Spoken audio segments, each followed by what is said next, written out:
ولس کاله مخکې په کال 2008 کې د ضلع چارسدې سرډیرو پولیس سټیشن په حدودو کې یو 15 کلن وړوکی معصوم بچوړی د خپل کوره وتښتولی شو او بیا یې مور پلار ته په ټلیفون باندې دړکې میلاوېدل شروع شو چې دومره لکه روپۍ موږ ته راورسوئ که نه بچوړی یې مړ وګڼه او بیا د اغواکارو دغه دړکې هغه وخت رښتونې ثابتې شوې کله چې دغه معصوم شهید انعام الله نه بلکې د هغه خاورې او اډوکي په یو کنده کې خښ میلاو شو.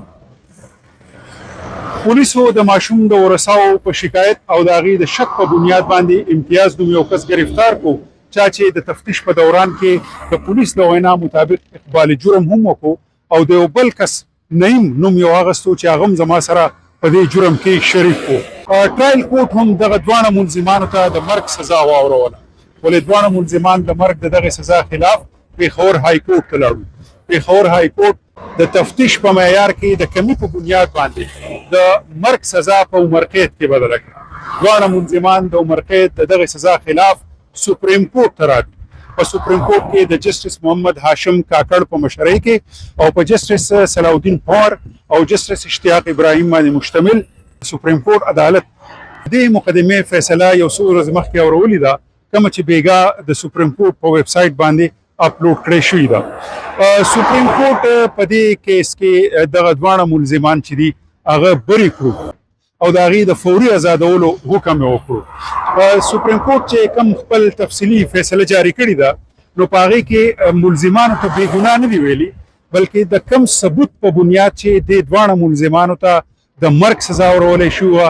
یا د عمر قید سزا ورولی شوې وه نو سپریم کورټ وایي چې دغه ثبوت معیاري نه و. سپریم کورټ په خپله فیصله کې ویلي دي چې کله هم د تفتیش یا ثبوت په حوالې سره څه شک را پیدا شي نو که هغه هر څومره وړوکی شک وي خو د هغې شک فایده ملزم ته رسول پکار دي او د مرګ غونته کې غټه سزا یا د عمر قید غونته غټه سزا د یو مشکوک ثبوت په بنیاد باندې نشي ورکولی کېدی. په دې سپریم کورټ کې د 55,000 نه زیات مقدمات زیر سماعت دي او په ټول ملک کې د 50 لکو نه زیات مقدمات زیر سماعت دي.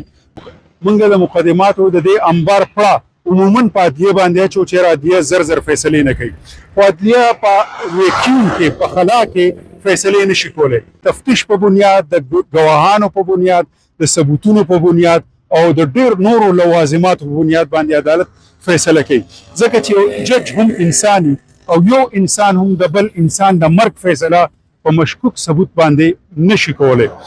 نو که په دې ملک کې د انصاف رفتار کمزوری دی او 19 کاله په دې خبره باندې لیکي چې دا دوه ملزمان مجرمان وو او که نه بې ګناه نو موږ لا په سنجیدګۍ سره په خپل عدالتي نظام د تفتیش په نظام د پولیس په نظام او په خپل اخلاقي کردار باندې هم سوچ کول پکار دي چې آیا په داسې مقدماتو کې موږ ګواهۍ ورکولو ته بیا تیار یو او که تیار نه.